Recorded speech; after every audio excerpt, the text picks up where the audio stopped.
Good morning students, I am Dr. Priyanka Balaram and welcome to my YouTube channel Royal Educational Services। मेरे इस YouTube channel में आपको engineering mathematics से जुड़ी हर problem का solution मिलेगा। साथ ही साथ में अदर फील्ड में यूज होने वाले मैथ्स के भी मैं वीडियोस अपलोड करती रहूंगी।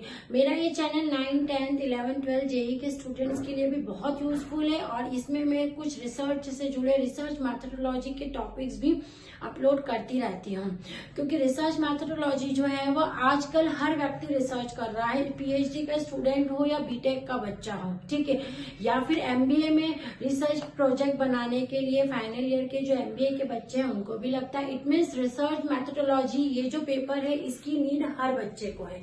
तो ये जो मेरे कुछ वीडियोस हैं ये उसी पर है कि रिसर्च मैथडोलॉजी क्या होती है। इसके पहले वीडियो में मैं आपको बता चुकी हूँ कि how to write a research paper, कि रिसर्च पेपर कैसे लिखा जाता है, ठीक है। तो आज हम इसको स्टार्ट कर रहे हैं। इसका भी मैं पूरा सिलेबस जो है वो कंप्लीट करवाऊंगी, है ना। तो सबसे पहले हम देखते हैं रिसर्च। रिसर्च का मतलब क्या होता है? रिसर्च का मीनिंग होता है, देखेंगे, सर्च, है ना। यदि इस वर्ड को मैं स्प्लिट करती हूँ, तोड़ती हूँ, तो ये कैसा हो जाता है? रिसर्च, ठीक है। यानी जो रिसर्च है उसको फिर से दोबारा से रिसर्च करना रिसर्च कहलाता है, मतलब अगेन, है ना। इसका मतलब होता है अगेन सर्च, फिर से सर्च करना, ठीक है। अब सर्च किसको करेंगे? मान लो हमारे पास एक प्रॉब्लम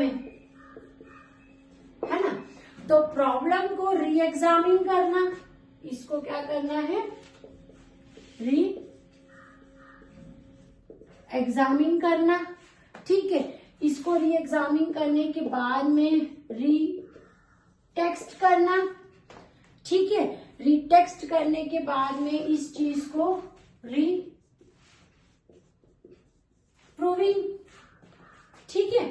मतलब एक प्रॉब्लम है, आप इसको समझेंगे। रिसर्च का मीनिंग होता है कि कोई एक प्रॉब्लम है आपके पास में, आप उसको फिर से उस प्रॉब्लम को समझेंगे, री एग्जामिन करेंगे, फिर उसके बाद में उसको अपने शब्दों में टेक्स्ट करेंगे, उसको रिटेक्स्ट करेंगे, फिर उसके बाद में क्या करेंगे? उसको आप जब समझ लेंगे तो अपने शब्दों में उसको प्रूव करेंगे, मतलब रीप्रूविंग।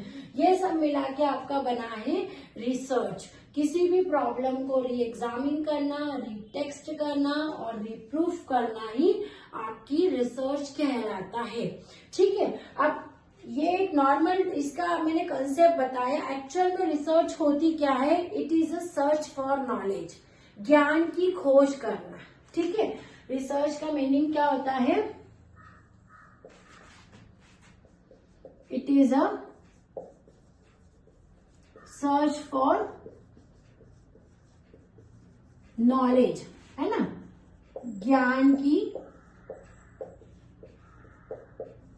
खोज करना ही रिसर्च कहलाता है, ठीक है। या फिर हम इसको डिफाइन कर सकते हैं, it is a journey of discovery और it is a journey of discovery, ठीक है। नई नई यात्राओं की खोज करना, नई नई चीजों की खोज करना ही हमारी जो है वो रिसर्च कहलाती है। नए ज्ञान की खोज करना रिसर्च कहलाती है। प्रॉब्लम आपके पास में वही की वही है, लेकिन उस प्रॉब्लम को नए तरीके से समझना, नए तरीके से उसको समझाना और नए तरीके से उसको देना, ये होती है आपकी रिसर्च। किसी भी चीज को नया रूप देना ही रिसर्च कहलाता है, ठीक है। अब ये आपका एक जनरल, मैंने आपको रिसर्च के बारे में बताया है। इसकी प्रॉपर डेफिनेशन होगी, अगर साइंटिफिक व्यू से मैं इसकी डेफिनेशन देखूं तो ये होगा, it is a scientific and systematic search for information on specific topic. क्या बोला मैंने? इट इज अ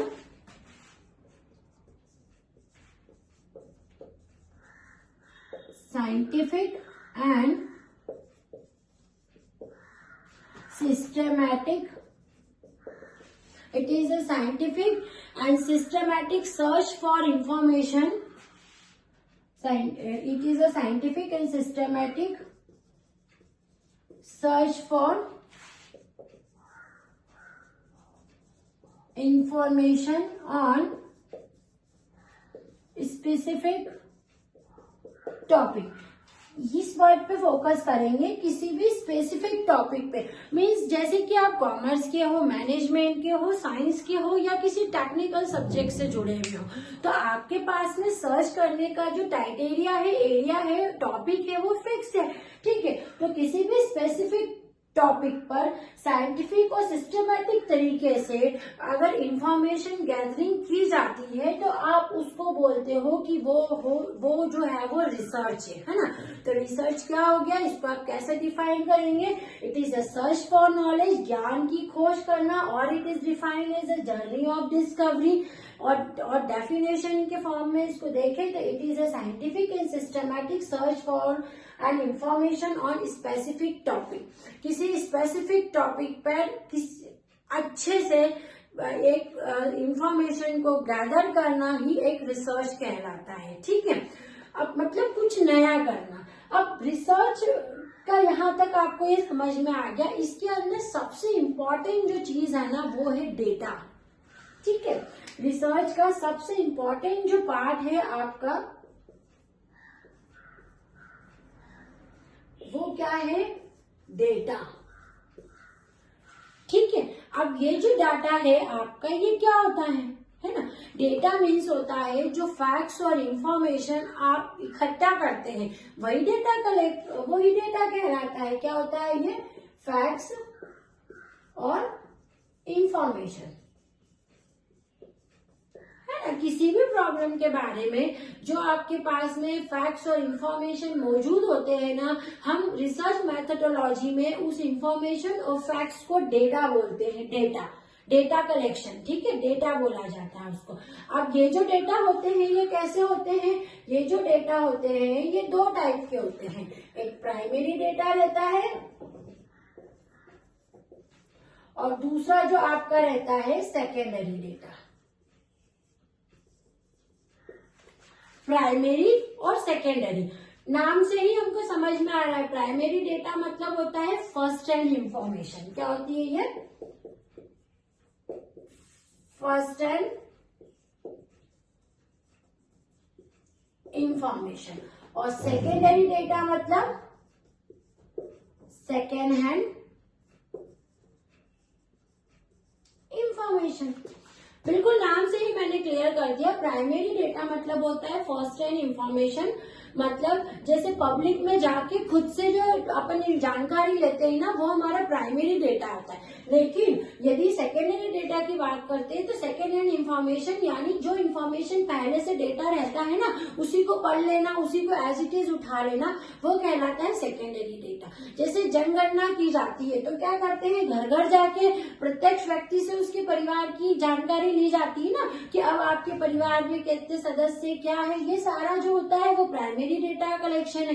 लेकिन यदि वो जानकारी ना ली जाए और सेकेंडरी डेटा यानी उस परिवार की पहले से कुछ इंफॉर्मेशन मौजूद हो आपके पास में और वही आप उसमें ले लो, तो वो सेकेंडरी डेटा कहलाता है। यानी प्राइमरी डेटा जो होता है वो फर्स्ट हैंड इंफॉर्मेशन होती है जो आप खुद जाके पब्लिक में लेते हैं, और सेकेंडरी डेटा जो होती है वो सेकेंड हैंड इंफॉर्मेशन होती है, मतलब जो आपके पास में दस्तावेज या जो भी आपके पास में उससे रिलेटेड सामान है उसमें से आप उसकी जानकारी निकाल लेते हैं। तो ये आपके प्राइमरी और सेकेंडरी डेटा है। तो रिसर्च में हमको प्राइमरी और सेकेंडरी दोनों का ही यूज करना पड़ता है। ठीक है, हम अपने मन से तो इंफॉर्मेशन गैदर करेंगे, लेकिन वो गैदर करने के लिए जो हमारी स्टेप होगी वो कहाँ से आएगी, जो पहले से इंफॉर्मेशन वहाँ ऑलरेडी मौजूद होती है, वहां से हम वो चीज शुरू करते हैं। तो डेटा जो होते हैं ये दो टाइप के होते हैं रिसर्च मैथोडोलॉजी में, प्राइमरी डेटा और सेकेंडरी डेटा। जब भी आपसे पूछा जाए कि डेटा कितने टाइप के होते हैं तो आपको मेंशन करना पड़ेगा प्राइमरी डेटा और सेकेंडरी डेटा,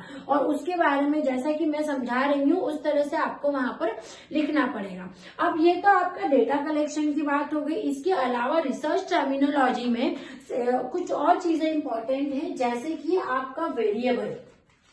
मैं यहाँ लिख रही हूँ वेरिएबल।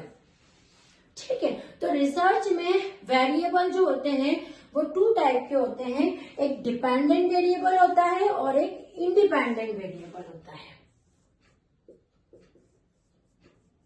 डिपेंडेंट वेरिएबल और दूसरा जो होता है आपका